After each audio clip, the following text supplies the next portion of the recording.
I still remember the sound of the machines. That slow, tired beeping. Each one softer than the last. And then, nothing. They say death comes quietly. But for me, it came with a whisper. A whisper that said, "It's okay. You can rest now." Before I begin, I just want to thank you truly for taking a few minutes to listen to my story. If you're new here, make sure to subscribe and stay till the very end. Because what I'm about to share isn't just a story, it's a lesson I had to live through. A story about pain, faith, and the kind of strength that only comes after your heart has been broken and healed again. So, sit with me a while. You might just find a piece of your own story somewhere in mine. The lights above me were blinding white. Doctors moved like shadows. Voices blurred together. She's fading. Her heart rate's dropping. Someone grabbed my hand, and I think I tried to squeeze back. But my body wouldn't move. Everything felt heavy, cold, and then silence. No pain, no sound. Just stillness. I didn't see my life flash before my eyes, not at first. I just saw my grandson's face, his little hands holding mine last week when I told him Grandma was just a little tired. Oh, how I lied.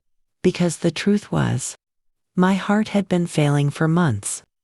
Each day, the world got dimmer. Each breath, harder. But I kept smiling. Because that's what grandmothers do, right? We smile even when we're breaking. I could hear them faintly. The doctors, the nurses' words like time of death, no pulse, call it. One of them covered my face with a white sheet. It brushed against my skin, soft, final. And in that moment, I thought, this is it. This is how my story ends. But death, it seems, wasn't ready for me yet. Because beneath that sheet, in that cold hospital room, something happened. Something no doctor could explain. But before I tell you about that, you need to understand how I got there. Because miracles don't just appear out of nowhere. They're born out of pain, out of surrender, out of faith. I was 73 years old when my heart began to fail. A quiet life in Georgia, a small house with peeling paint. Every morning I'd sit by the window with my cup of tea and my old Bible, the pages worn thin from years of prayer. I'd whisper the same line every day. Lord, give me strength to see one more sunrise. I had been strong once. I used to sing in church, loud, joyful hymns that filled the room with light. People said my voice carried the Spirit itself. But after my husband died, my voice got quieter. And after my daughter passed in that car accident, it nearly disappeared. My heart never healed after that. Doctors said it was stress, but I knew better. It was grief. Grief can do things to the body that medicine can't fix. One Sunday morning, my grandson, Elijah, came running in holding a drawing he made of me. It said my grandma, my angel. He grinned wide, chocolate on his cheek. I laughed and told him, "Baby, angels don't wear slippers and cook grits." He said, "Yes, they do. My angel does." And I swear, in that moment, I felt my heart skip, literally skip, like it didn't know whether to laugh or break. That night, I couldn't sleep. The pain in my chest was sharp, deep. I tried to pray, but every word caught in my throat. Around 2 a.m., I collapsed on the kitchen floor. The kettle was still warm. My phone buzzed with missed calls I couldn't answer. When I woke up, I was in the hospital. White walls, cold air. A doctor with sad eyes. "Mrs. Green," he said, "your heart is weak. Very weak. We've done all we can." His voice cracked when he said the next part. "You should call your family. It's time." I didn't cry. I didn't argue. I just nodded. Because deep down, I already knew. My time was near. That night, as machines hummed beside me, I held Elijah's picture in my hand. I whispered, "Lord, I'm not ready. Not yet. He still needs me." And for a moment, I thought I felt warmth, a strange peace flowing through me. Maybe it was my imagination. Maybe it was something else. The next morning, My breathing slowed. Doctors and nurses rushed in, but I was already drifting. The room grew dim, like the sun itself was setting inside my eyes. And then everything stopped. They said I was gone for 8 minutes. No heartbeat, no movement, nothing. They covered my face with a sheet. And that should have been the end of my story. But it wasn't.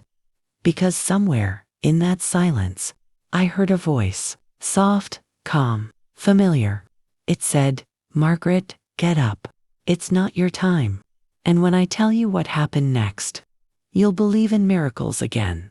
They told me I was gone for 8 minutes, but where I went, there was no time, no minutes, no hours, just light. At first I thought I was dreaming. The kind of dream that feels too real, too soft, to wake from. I wasn't in that cold hospital room anymore. The beeping machines, the smell of antiseptic gone. Everything around me glowed, warm and golden, like sunlight through honey. I remember looking down and realizing I could see my own body lying on that table, still, covered by the white sheet.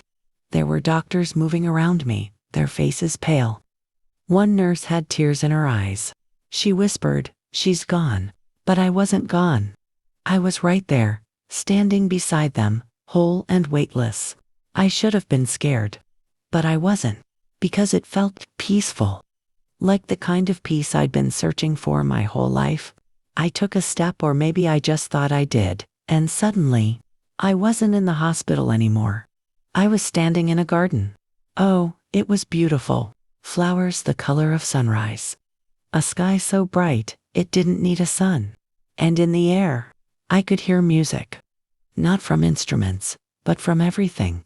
Every leaf, every petal, every drop of dew hummed with life. I heard laughter, familiar, soft laughter, and when I turned, I saw them. My mother, my husband, my daughter, all standing there, smiling at me. Whole, glowing, my knees gave out. I fell into my mother's arms like I was a child again. Her voice, oh, her voice. I hadn't heard it in over 40 years. She said, "My baby, you've come home." Home? That word hit me deep. I had dreamed of heaven my whole life, sang about it in church, prayed for it when the pain was too much. But I never thought I'd feel it. And there I was. My husband reached for my hand. His smile was just like the day we got married. That quiet, shy grin that always melted me. He said, "It's been a long time, Margaret." I nodded, tears streaming down a face that didn't even feel like flesh anymore. "It has," I whispered, "but I missed you every day." We walked through that golden garden. My daughter danced ahead, laughing like she used to before the accident. No scars, no sadness, just light. I could have stayed there forever. I wanted to, but then, I heard it. A sound that didn't belong. A faint hum, low and steady, like the rhythm of a heartbeat. My heartbeat. And then, a voice. Not my mother's. Not my husband's. A deeper, stronger voice, one that filled the whole sky. "Margaret," it said. I froze. The light around me grew brighter, almost too bright to look at. "Margaret," it said again, gentle but firm. "You still have work to do." I didn't understand. "Work?" I asked. "My family's here. My pain is gone. Why would I go back?" The voice was silent for a moment, then I felt it. Not words, but meaning. Like it spoke straight to my heart instead of my ears. "You prayed to see your grandson grow. You prayed to finish what was left undone. You asked for one more sunrise." And I remembered that morning prayer, whispered for years. "Lord, give me strength to see one more sunrise." My mother smiled sadly. "It's not your time yet, baby," she said. "You have to go." I shook my head. "No, please. Don't send me back." My husband touched my face. "You'll come home again someday. But not today." The light around me began to pull, gentle but firm. Like the tide drawing back to the ocean. I reached for my daughter, but my hands passed through her like smoke. She smiled, tears in her glowing eyes. Tell them I'm okay, Mama, she whispered. Tell them heaven is real. And then, everything changed. The garden faded. The warmth turned cold. The sound of music became a flat, steady beep. And then, a gasp. My gasp. I opened my eyes. The white sheet was still over my face. The air was heavy and cold, but I was breathing. I was breathing. Somewhere, a nurse screamed. Another dropped her clipboard. And the doctor, the same one who called my time of death, stumbled backward, eyes wide. She's alive, he whispered. She's alive. I tried to speak, but only one word came out. Thank you. I don't know if I meant it for the doctor, the nurse, or the voice that sent me back. Maybe for all of them. Because I knew, deep down, I had been somewhere real, and I was never going to be the same again. When I opened my eyes, everything was blinding white again. The world was sharp, too sharp. The air tasted of disinfectant and metal. I could hear crying, shouting, the hurried shuffle of footsteps. And then a voice, trembling, disbelieving. She's moving. Her hand, she's moving. Someone yanked the sheet off my face. Cold air hit my skin. The doctor just stared at me, his hands frozen in midair. A nurse whispered, "Oh my God." I blinked slowly. The lights were too bright, the voices too loud. But inside, I felt calm. "Can you hear me?" the doctor asked. I tried to speak, but my throat felt like sandpaper. All I managed was a whisper. "Water." The nurse brought a cup, her hands shaking. When I took it, she jumped back, like she was touching a ghost. I didn't blame her. A few minutes earlier, that's exactly what I was. The doctor kept staring at the monitor. The flat line had turned into a pulse. A strong one. "Impossible," he muttered under his breath. "We pronounced her gone." He kept saying things like miracle, resuscitation, reflex. But I knew what had happened. I had seen the other side, and something had sent me back. A few hours later, they moved me to a regular hospital room. The nurse who'd covered me with the sheet came in quietly. Her eyes were red from crying. "Mrs. Green," she whispered. I was the one who said you were gone. I'm so sorry." I smiled at her. "You were doing your job, sweetheart. Don't apologize." She sat on the edge of the bed and took my hand. "I've worked in this hospital for 20 years, she said. "I've never seen anyone come back after that long." Then her voice broke. "When you opened your eyes, I felt something. In the room. Like warmth. Like peace." I squeezed her hand weakly. "That wasn't me," I said. "That was him." She nodded, tears rolling down her cheeks. And before she left, she whispered, "You made me believe again." That night, I couldn't sleep. Not because I was scared, but because I couldn't stop thinking about the light. The voice, my mother's face, and my daughter's last words, "Tell them I'm okay, Mama." The machines beeped softly beside me, but I didn't fear them anymore. They weren't counting down my time now. They were just keeping rhythm, with a heart that had found a reason to beat again. I turned my head toward the window. Outside, the city was sleeping. Street lights glowed in the distance, soft as candlelight. And there breaking through the horizon was the faintest shade of blue. Dawn. My first sunrise since death. "Thank you," I whispered. And I meant it. The next morning, the doctor returned. He had dark circles under his eyes, like he hadn't slept all night. "I reviewed your chart," he said, flipping through papers nervously. "You were gone for 8 minutes. No pulse, no oxygen to the brain. By every rule of medicine. You shouldn't be sitting here talking to me." I smiled softly. "Maybe that's because medicine doesn't know everything." He sighed. "Mrs. Green, I can't explain this. But I'm glad you're here." "Me too," I said, "because I have a lot to tell." He chuckled a little, like he thought I was joking. But when he saw my eyes, his smile faded. He realized I wasn't joking at all. When my son and grandson came to visit later that afternoon, the look on their faces said it all. Shock. Disbelief. Tears. Grandma? Little Elijah whispered, like saying it too loud would make me disappear again. I opened my arms. Come here, baby. He ran to me, climbed right into my lap like he always did before my heart got too weak. I kissed his hair, smelled the peanut butter on his fingers. I told you, I whispered into his ear, angels wear slippers. He looked up, confused but smiling. Grandma, where did you go? For a second, I couldn't speak. How do you explain heaven to a child? How do you explain peace so deep it makes you cry when you wake up from it? I went somewhere beautiful, I said softly. But God said it wasn't my time yet. He sent me back to you. My son stood behind him, eyes full of tears. Mom, we thought he stopped. His voice broke. I know, I said. But I guess someone up there had other plans. He hugged me tight, like he could hold me here forever. And for the first time in years, I didn't feel fragile. I felt alive. The days that followed were full of tests, questions, and cameras. The hospital called it a medical anomaly. The local news called it a miracle. But for me, it was something simpler, a second chance. Every sound, every touch, every breath felt new. Even the rain outside my window seemed like a gift. I found myself smiling for no reason, humming hymns I hadn't sung in years. And every night, I'd whisper before bed, thank you for one more day.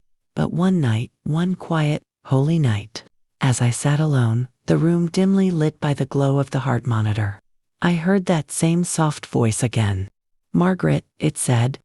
I froze. My heart fluttered. Yes, Lord, I whispered. Tell them what you saw. That's when I knew.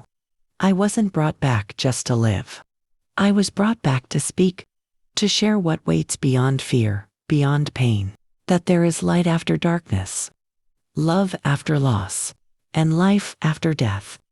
I didn't survive by chance. I was sent back on purpose. And that's where my real story began. The choir director started to sob. An old man shouted, Amen. I told that voice I wanted to stay. I said, I didn't want to come back to pain and sickness. But then I remembered my grandson. I remembered his little hands, his little voice calling me Grandma. And that voice said again, one more sunrise. I smiled, tears filling my eyes now. So here I am. One more sunrise. One more day. One more story to tell. I could feel something move through that church. It wasn't just emotion, it was spirit. People were crying, holding hands, praying. Even the ones who hadn't prayed in years. I was covered with a sheet, I said, my voice steady. They thought I was gone. But God said, not yet. A murmur rippled through the room. Yes, Lord, someone said.